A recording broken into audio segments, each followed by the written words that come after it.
हमारे साथ stock market today की SEBI register research analyst VLA Ambala ji भी जुड़ चुकी है। मैम बहुत बहुत स्वागत है आपका द बोनस में।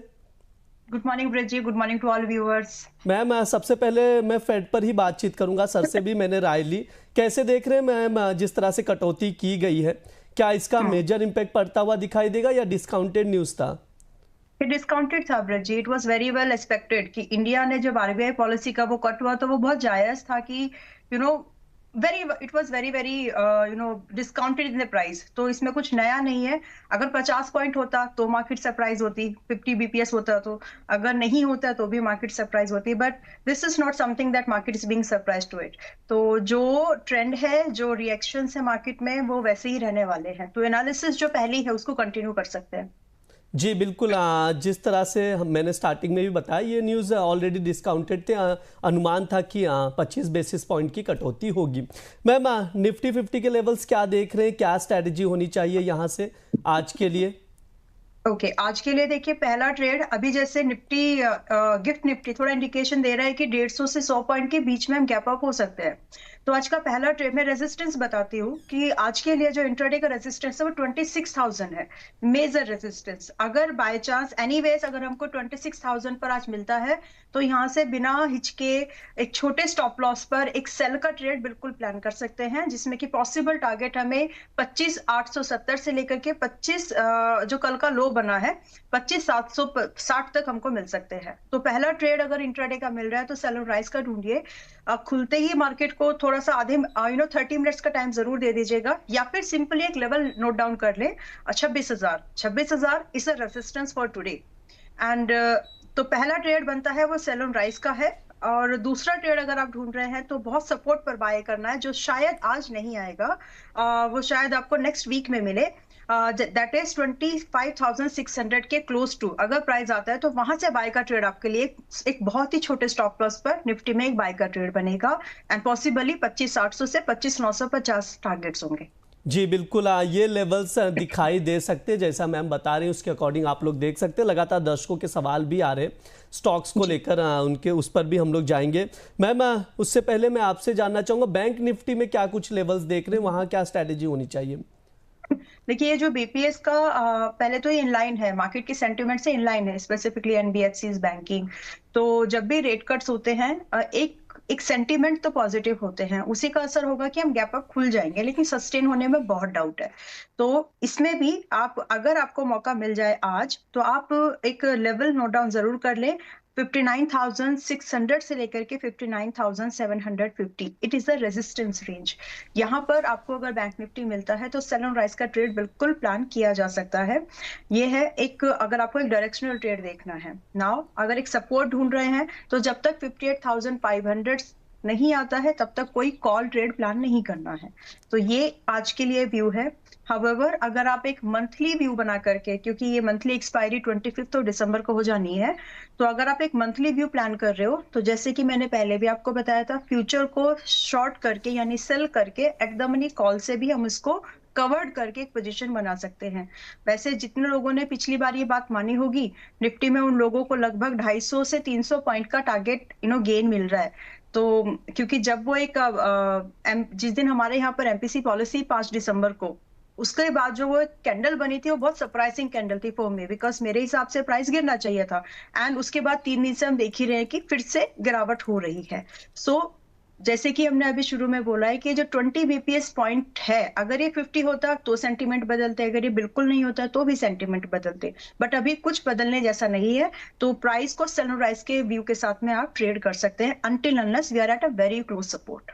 जी बिल्कुल, यहाँ पर बैंक निफ्टी को लेकर ये राय है।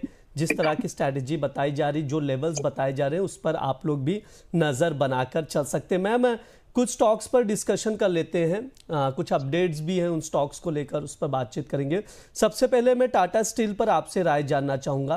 त्रिवेणी पिलेट्स में 50% से ज़्यादा की हिस्सेदारी के अधिग्रहण को मंजूरी दी गई है।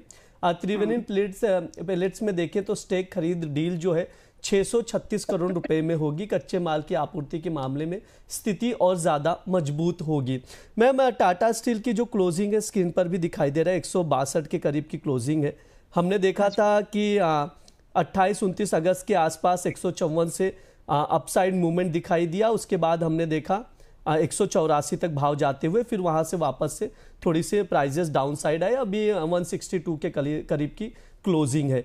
क्या राय है, क्या व्यू है, क्या यहाँ पर पोजीशन बनता हुआ दिखाई दे सकता है, कोई भी खरीदारी कर सकते हैं क्या? ब्रिज जी, मेरे ओपिनियन में 155 155 is something that is better buy for the mid term and kind of कम से कम 1.5 साल के व्यू के साथ में। 6 महीने से 1.5 साल का अगर नजरिया है तो 155 के आसपास बाय कर सकते हैं। अभी 162 है, न्यूज के इम्पैक्ट पे मत जाइए, एक अच्छा भाव लेने की कोशिश करिए। तो 155 का टारगेट एंट्री लेवल लगा के रख सकते हैं। थोड़ा अगर वेट करेंगे तो बेटर प्राइस मिलेगा। टारगेट क्या कुछ रहेगा लॉन्ग टर्म में, कैसे देखते हैं स्टॉक को आप? मैं 6 महीने का, अच्छा ये जो बीपीएस कट हुआ है, this is a positive news for metals also, IT metals and somewhat थोड़े बहुत रियल एस्टेट्स के लिए भी ये एक पॉजिटिव न्यूज बनने वाली है। And Tata steel is one of the leading in India, तो इसका इम्पैक्ट आपको मिड टर्म में पॉजिटिव दिखेगा। तो टारगेट की एक्सपेक्टेशन मेरी यहाँ पर है 175 से लेकर के मिनिमम हम यहाँ पर 200 को देख सकते हैं। मैं नजरिया लेके चल रही हूँ 6 महीने से 1.5 साल का। तो आप किसी भी मैक्रो फैक्टर को जब फॉलो करते हैं, क्योंकि कंपनी अगर कोई एग्जीक्यूशन भी करते हैं जो उसके इन हाउस एक्टिविटीज हो रहे हैं, उनका इम्पैक्ट इमीडिएट ना होकर के एक लंबी अवधि में या फिर आपको कुछ क्वार्टर्स में दिखता है। सो उसकी क्लैरिटी जरूर रखिएगा कि आपको 6 महीने से 1.5 साल का ये व्यू है, जिसमें कि 175 एंड 200 तक टाटा स्टील जा सकता है। Please to maintain stop loss at 135, ये मोर देन इनफ है। इस स्टॉप लॉस के साथ ये अपसाइड की मूवमेंट को कंटिन्यू कर पाएगा। वैसे मैम मेटल सेक्टर में आप क्या टाटा स्टील को प्रेफर करेंगे या कोई और भी स्टॉक है मेटल में जो सजेस्ट करना चाहेंगे आने वाले समय के लिए, इन्वेस्टर्स के लिए स्पेशली? ओके, देखिए आज की डेट में भी जो मुझे बाय ऑन डिप के लिए अगर मुझे देखना है तो मैं सेल को प्रेफर करूंगी। ओके। थोड़ा सा अलग है, पीएसयू का स्टॉक है, but I would rather prefer sell. और अभी ये 128 पर है, not at the current price. Most likely हमें 115 से 117 का प्राइस सेल में मिल जाएगा, फिर वहां पर एक एंट्री जरूर बनती है, जिसमें कि हम एक स्टॉप लॉस मेंटेन करके चलेंगे 102 and possible target percentage wise यहाँ पर रिस्क रिवॉर्ड ज्यादा फेवरेबल लगता है। तो पॉसिबल टारगेट यहाँ पर 165 से लेकर के 205 तक जा सकते हैं। एंड सिमिलर आउटलुक है कम से कम 2 से 6 क्वार्टर्स का। तो सेल इज समथिंग जो ज्यादा अट्रैक्टिव वैल्यू पर, ज्यादा बेटर प्राइस पर, और अच्छा लग रहा है as compare to Tata steel, as compare to JSW steel, ये ज्यादा बेटर है। जी बिल्कुल, सेल पर आप लोग नज़र बनाकर चल सकते हैं, ये मैम की राय है टॉपिक में। अगर मेटल्स में देखें तो सेल को ज़्यादा प्रेफर करके चल रहे हैं। मैम मैजडाओ डॉक को भी लेकर आपसे बातचीत करना चाहूँगा।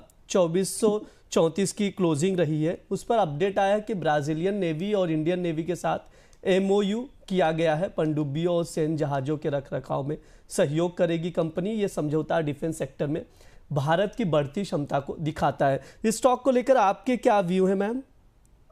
अभी तो इसमें और थोड़ा सा पेन बाकी है, तो न्यूज स्पेसिफिक ना होकर के हम अगर एक अच्छी बाइंग को लेकर के चले तो हो सकता है, आई मीन वेरी लाइकली हो सकता है, मैं भी वेरी लाइकली कि ये 2200 के आसपास मिल जाए। तो 1-2 दिन के, मैं उस चीज को क्लियर भी कर रही हूँ, 1-2 दिन के अपसाइड मूवमेंट को अगर हम पुल बैक को अवॉइड कर दें तो in couple of weeks it is very likely कि हम मजगांव डॉक हमें 2200 पे मिल जाएगा। So if you are a patient investor, अब अगर आप पेशेंस रख सकते हैं तो आप 2200 का वेट करो। और अगर आप एक इंपल्सिव मूव में पुल बैक को ट्रेड करना चाहते हैं, देन प्लीज बी अश्योर कि आप एक पुल बैक को ही ट्रेड कर रहे हो, जिसमें कि टारगेट आपको 2550 से 2670 तक मिल जाएंगे, but you got to maintain a stop loss at 2350। It's a risky entry. 2200 के पास वाली जो एंट्री है वो ज्यादा सेफर है। जी बिल्कुल, 2200 के आसपास की एक बेहतर एंट्री है, तो वहां पर आप लोग नज़र बनाकर चल सकते हैं। मैं LIC पर भी आपसे व्यू जानना चाहूँगा। मुंबई इनकम टैक्स डिपार्टमेंट से 2370 करोड़ रुपए का GST डिमांड नोटिस यहाँ पर जारी किया गया। इसमें ब्याज और पेनल्टी भी शामिल है। नोटिस का मूल्यांकन करने के बाद कंपनी अपना कदम उठाएगी, जो भी स्टेप्स लेगी। 858 के करीब की क्लोजिंग रही है। क्या राय है मैम LIC को लेकर, आपके क्या व्यू रहेंगे? LIC देखिए शॉर्ट टर्म 1-2 दिन के हिसाब से मे बी लाइकली है कि ये आपको 890 के आसपास दिख जाए, बट एक मेजर ट्रेंड ये नहीं है। अगर आप इसमें एक बहुत अच्छी बाइंग के बारे में सोच रहे हैं then please do wait for 800। 800 पर आए तो खरीदारी की जा सकती है, और अभी ये 860 के क्लोज है, so wait for a better buying in this also. देखिए बहुत सारे स्टॉक्स ब्रिज जी अभी मिलेंगे जो न्यूज आएंगी, बहुत सारे स्टॉक्स में रहेगा, तो पुल बैक ट्रेड करना है। कुछ स्टॉक्स ऐसे हैं जो सिर्फ थोड़ा सा गेन की आपको पॉसिबिलिटीज दे रहे हैं, so in that condition please to maintain a strict stop loss, otherwise आप फंस जाएंगे, और जो एक्चुअल लेवल्स हैं बाय करने के लिए इन्वेस्टर्स के लिए वो काफी काफी दूर है। तो प्लीज अगर आप कोई स्टेटमेंट को कंसीडर कर रहे हो तो पूरा सुन के समझ के तभी करिए, फिर बाद में परेशान नहीं होना है आपको। जी बिल्कुल, ये LIC पर मैम की राय है। SBI पर भी आपसे बातचीत करूंगा ma'am, state bank of India. इस पे अगर देखा जाए तो डिजिटल पेमेंट इंटेलिजेंस प्लेटफॉर्म विकसित करने के लिए हरी झंडी मिल गई है। RBI से सेक्शन 8 कंपनी स्थापित करने की भी मंजूरी मिली है। स्टॉक पर आपसे राय लूंगा, 958 के करीब की क्लोजिंग है। अगर मैम पिछले 6 महीने में देखें तो 17.5% की अपसाइड मूवमेंट दिखाया है इसने। 800 के आसपास था अगस्त के लास्ट में, सितंबर 1 तक, वहां से 958 का लेवल दिखाई दे रहा है। भाव में अगर देखें तो 17.5% चढ़ चुका है पिछले 6 महीने में। स्टॉक पर आपकी राय जानना चाहूंगा मैम, क्या सजेशन देंगे आप? देखिए मैं इसमें दो व्यूज देना चाहती हूँ, एक तो सिर्फ ट्रेडिंग के लिए और एक इन्वेस्टिंग के लिए। So I will start with the trading first. ये पिछले सेशन में क्लोज हुआ है 958 के आसपास, और हम एक छोटा सा स्टॉप लॉस 932 का एक स्टॉप लॉस मेंटेन करके, which is 50 days moving average also, तो हम इसके 932 के एक स्टॉप लॉस के साथ इसमें एक कॉल साइड की ट्रेड को पॉसिबिलिटीज को कोशिश कर सकते हैं, जिसमें कि टारगेट कंपैरेटिवली छोटे हैं। 985 से लेकर के हमको 1000 का एक वापस से जंप दिख सकता है। ऑलराइट, लेकिन अगर आप एक 6 महीने का नजरिया लेके चलना चाह रहे हो तो मैं ये सजेस्ट करूंगी कि आप एक बेटर बाइंग ढूंढिए, जो मेरी ओपिनियन में 908 से 910 की रेंज 908 से 910 की रेंज में है ब्रॉडली।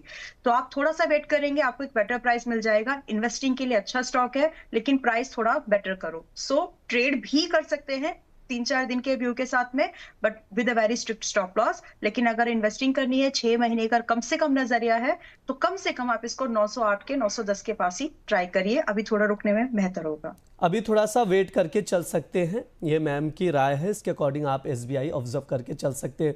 मैम सिप्ला पर भी आपसे व्यू जानना चाहूँगा। 1490 की क्लोजिंग रही है। अगर देखा जाए तो जुलाई में इसी के आसपास था, 1470-80 के आसपास। उसके बाद स्टॉक में हमने अच्छे मूव देखे। अक्टूबर मिड तक ये 1660 तक गया, फिर वहां से प्राइजेस वापस से 1490 पे आ गए। यानी एक अच्छी मूव के बाद वापस से प्राइजेस उसी रेंज में आता हुआ दिखाई दिया है। कुछ अपडेट्स भी हैं, वो भी दर्शकों को बता दें। इंडिया में यॉर्क पीक दवा के डिस्ट्रीब्यूशन के राइट्स मिले हुए हैं। DGCA की मंजूरी के बाद यूरोपिक डिस्ट्रीब्यूशन के राइट्स यहाँ पर मिले हैं। ये दवा जो है मोटापा और टाइप 2 टाइप के डिजीज के लिए यूज़ किया जाता है। वैसे ओवरव्यू न्यूज़ को अगर हटा भी दे तो आप कैसे देखते हैं मैम स्टॉक को लेकर? सिप्ला पर क्या व्यू रहेंगे आपके? सिप्ला को देखिए हम ब्रेकआउट के बेस पर इसको, पहली बात तो आपने एक व्यू पूछा है ब्रॉडली, तो ये एक अच्छा स्टॉक है, अच्छी कैटेगरी में आता है, और एक सेफर इन्वेस्टमेंट अगर आपका नजर है 3 साल वाला है, तो इसने थोड़ा बहुत एक अच्छा रिटर्न ही दिया है। So that is a safer kind of investment अगर किसी को देखना है तो। बट एज ऑफ नाउ अगर हम एक फ्रेश बाइंग की बात करें कि हम अब खरीदे कि नहीं, तो हम इसको 1510 के ऊपर, 1510 के ऊपर ज्यादा कंफर्टेबली बाय कर सकते हैं। 2 रीजंस हैं।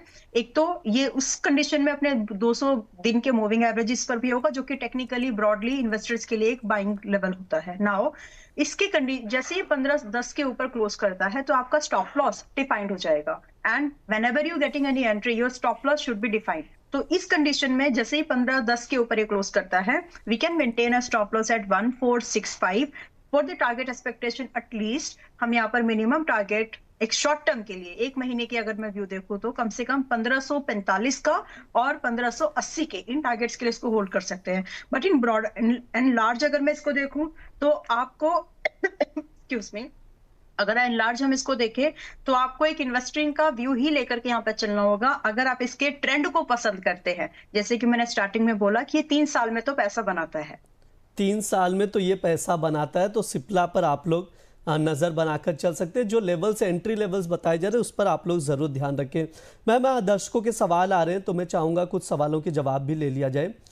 यहाँ पर टेक्निकल करके एक यूज़र है, उनका सवाल है SW सोलार को लेकर कि इसमें क्या करें। प्राइजेस देखें तो लगातार हम लोग गिरावट देख रहे हैं। 2024 मई तक हमने इसका 700 का लेवल देखा था, उसके बाद से अब प्राइजेस लगातार गिरते हुए दिखाई दे रहे हैं। 200 के भाव पर आ चुका है। पिछले 6 महीने में देखें तो तकरीबन 37% से ज़्यादा का डाउनफॉल आया है, भाव में गिरावट आई है। क्या राय है, ओवरव्यू आपसे शॉर्ट टर्म में भी जानना चाहूँगा और लॉन्ग टर्म में भी समझना चाहूँगा। क्या आने वाले 3-4 सालों में SW सोलार वापस से 700-800 का लेवल दिखाई देगा क्या इसमें? 4 साल का नजरिया है तो बिल्कुल पॉसिबल है ब्रज जी। और ट्रेडिंग के हिसाब से, क्योंकि जैसे ये इंडस्ट्री ऐसी है ना, इस पे डिपेंडेंसी बहुत होती है। कैपेक्स इन्वेस्टमेंट गवर्नमेंट के बूस्ट पीस में चाहिए कि उनका क्या आउटलुक है, और तो ये एक बहुत बड़ी चीज होगी। और अब जो क्वार्टरली रिजल्ट आएंगे इसके, ये भी मैटर करेगा कि इस सेशन में क्या ग्रोथ रही है इनकी इस क्वार्टर में। So will closely watch that. अगर वो डिसअपॉइंटमेंट रहा, क्योंकि कंपनी में प्रॉफिट वगैरह वो तो खैर एक अलग तरह से इसकी बैलेंस शीट देखनी होती है। तो ये वाला जो क्वार्टर है जो अब क्लोज होगा Q3, इसको बहुत क्लोजली वॉच करना है। अगर इसमें इंप्रूवमेंट हुई तो यहाँ पर 180 से लेकर के 200 is a bottom buying for this now, as of now. और अगर यहाँ पर कुछ भी बड़ा डिसअपॉइंटमेंट आता है तो फिर ये फर्दर स्लाइड हो सकता है, but as of now 180 to 200 is the bottom buying range. रही बात कि एक शॉर्ट टर्म में क्या टारगेट बन सकते हैं, आराम से यहाँ पर 250 से 270 तक का भाव जा सकता है।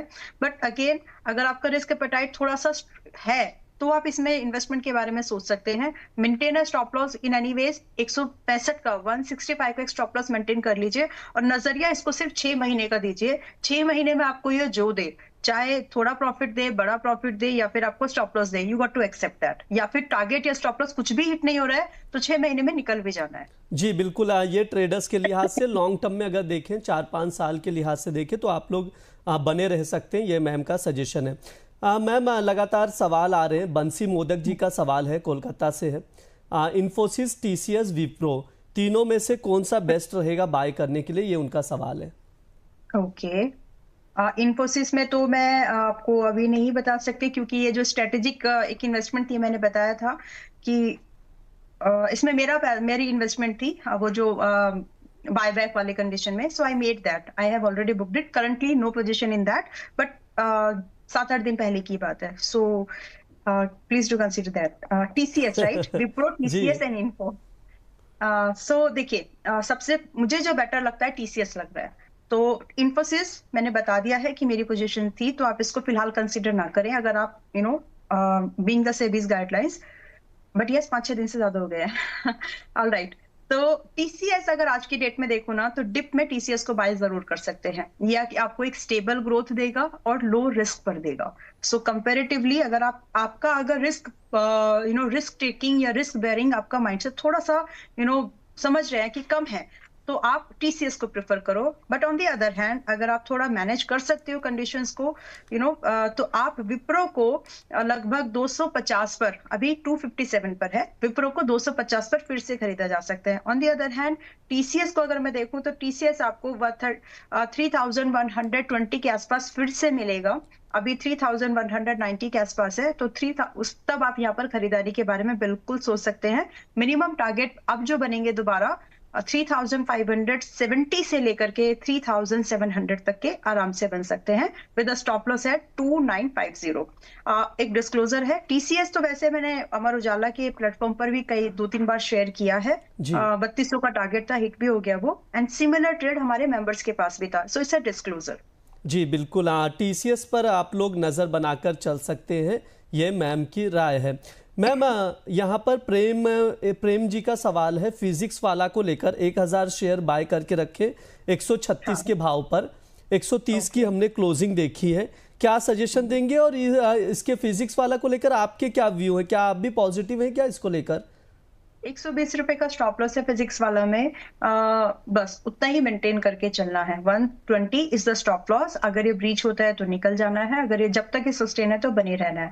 मैं इसके वैल्यूएशन पार्ट पर मुझे कंफर्ट नहीं था, और इनफैक्ट लिस्टिंग जिस जिस लेवल पर लिस्टिंग हुई उसके बाद तो वैल्यूएशन और भी कंफर्ट नहीं दे रहा है। So this is what. लेकिन अगर आप एक हाई रिस्क इन्वेस्टर हो तो आप फिर भी, मतलब आप कितना भी हाई रिस्क इन्वेस्टर क्यों ना हो, मैं तो यही बोलूंगी कि maintain a stop loss so that कई बार इमोशनल स्टॉप लॉस अगर आप नहीं काट पा रहे हैं तो सिस्टम को पता है कि आपका स्टॉप लॉस कहां पर है। सो प्लीज मेक श्योर कि आप स्टॉप लॉसेस को फॉलो करिएगा। जी एक सौ बिल्कुल। 120 का स्टॉप लॉस। हाँ जी, हाँ जी, जी बोलिए। जी जी बिल्कुल, 120 का स्टॉप लॉस आप लोग फिजिक्स वाला में लगाकर चल सकते हैं। मैम, दर्शकों को आपकी ओर से टॉप पिक्स का भी इंतजार रहता है, कोई है क्या आज के लिए? आज के लिए बहुत मुश्किल, बहुत डिफिकल्ट से स्टॉक है। मतलब मैं हमेशा एक कॉन्फिडेंस के साथ में एक कुछ पिक्स शेयर करती हूँ ना, तो वो वाली चीज मुझे आज कहीं पर फिलहाल दिख नहीं रही है। बट स्टिल एक बार हम लोग एक एसकेएफ इंडिया है, इसको देख सकते हैं। But today I would suggest that please do maintain a very limited exposure, क्योंकि ये बहुत ही कॉन्ट्रा कॉन्ट्रा ट्रेड है, right? जी I do not have any personal holding in it. I do not. This is not recommended to our members also. But SKF India में देख रही हूँ कि यहाँ पर अभी 1800 के आसपास ये अभी चल रहा है। यहाँ से एक छोटे रिस्क पर हमें कुछ बाउंस की पॉसिबिलिटीज दिखती है। तो यहाँ मिनिमम टारगेट पहले मैं बताऊंगी, 2000 से लेकर के 2500 के टारगेट्स मिनिमम है। Post that one can trail it. और अगर आज की मार्केट में आज अगर ये गैप डाउन भी खुलता है या फिर 1800 तक भी मिलता है, we can consider an entry. Stop loss maintain करेंगे 1570 का, और 1750 से लेकर के 1810 इज द बाइंग लेवल। तो आज की मार्केट में अगर एंट्री मिले आपको पोस्ट जैसे मार्केट खुलती है तो कंसीडर कर सकते हैं 2000 2500 के लिए। रिस्की है थोड़ा सा, लेकिन इसीलिए आप अपने रिस्क एक्सपोजर को मेंटेन करिएगा। Again it's not in my portfolio and also I don't have it as of now with my members. जी बिल्कुल, ये राय है एसकेएफ इंडिया को लेकर मैम का, तो इस पर आप लोग नज़र बनाकर चल सकते हैं। मैम, एलजी इलेक्ट्रॉनिक्स को लेकर सवाल आ रहे हैं यहाँ पर। एलजी इलेक्ट्रॉनिक्स, हाँ यस, एलजी इलेक्ट्रॉनिक्स को लेकर सवाल है, अतुल जी का सवाल है। उन्होंने बाय करके रखा है यहाँ पर 1617 के भाव पर। होल्ड करें या एग्जिट करें, शॉर्ट टर्म व्यू जानना चाह रहे हैं। शॉर्ट टर्म व्यू के लिए तो देखिए एक स्टॉप लॉस है जो कि 51520 का है, और टेक्निकल स्टॉप लॉस है, शॉर्ट टर्म है तो आप इसको बिल्कुल रख सकते हैं। बट ये कंपनी ना जैसे जैसे भारत का कंजप्शन बढ़ेगा उसके हिसाब से बढ़ेगी। इट वाज एन ओएफएस, अगर आप सबको याद होगा तो वो ब्रांड वैल्यू को इसने चार्ज किया है। There was not much listing gain also, तो वैल्यूएशन पार्ट पर इट इज गिविंग कंफर्ट। तो अगर आप इसमें एक इन्वेस्टर, शॉर्ट टर्म का व्यू है आपका तो वैसे तो 15-20 का एक स्टॉप लॉस रखिए, एंड 15-20 के साथ आप एक एग्जिट का वेट कर सकते हैं, प्रॉफिटेबल एग्जिट का। जी बिल्कुल, इस पर नज़र बनाकर चल सकते हैं। डॉक्टर अग्रवाल के शेयर को लेकर सवाल आ रहे, मैं 1 मिनट में आपसे वो सवाल रख रहा हूँ आपके सामने। दर्शक का सवाल है, मेरे पास डॉक्टर अग्रवाल 560 के भाव पर 100 शेयर हैं, क्या किया जाए जानना चाह रहे। आई वाला डॉक्टर अग्रवाल आई? Yes yes yes. ओके, 56 490 500 के अराउंड है। ठीक है। नहीं, इनकी buying 560 560, yes yes 560, yes. Alright.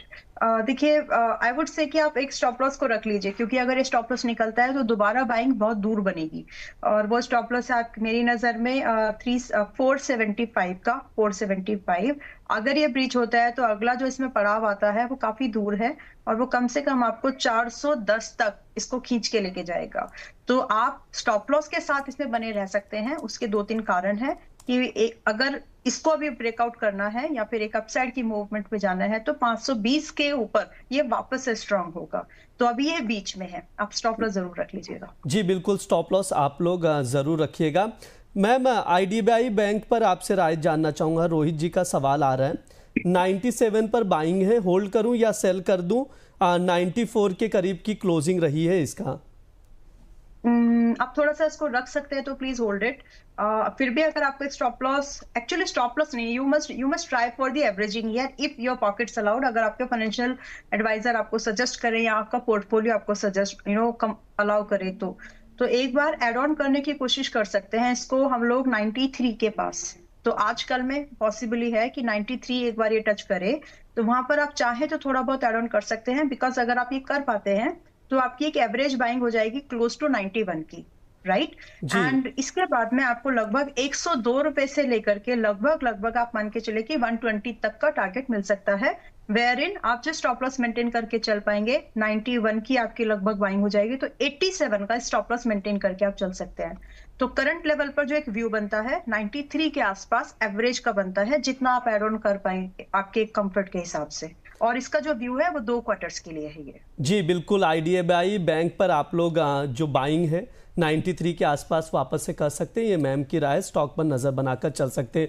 Overall तमाम स्टॉक सजेस्ट किए गए हैं मैम की ओर से, कुछ लेवल्स भी बताए गए हैं, फंडामेंटल्स भी बताए हैं, टेक्निकल चार्ट पे क्या कुछ नज़र आया, किन स्टॉक्स पर वो राय दी है, तो उस पर आप लोग नज़र बनाकर चल सकते हैं। आधे घंटे का ही शो होता है, अभी भी सवाल आ रहे हैं, सभी सवालों के जवाब ले नहीं सकते, तो कोशिश होगी कि जो हमारे 10 बजे के शोज़ हैं उसमें आप लोगों के सवालों के जवाब लिए जाएं।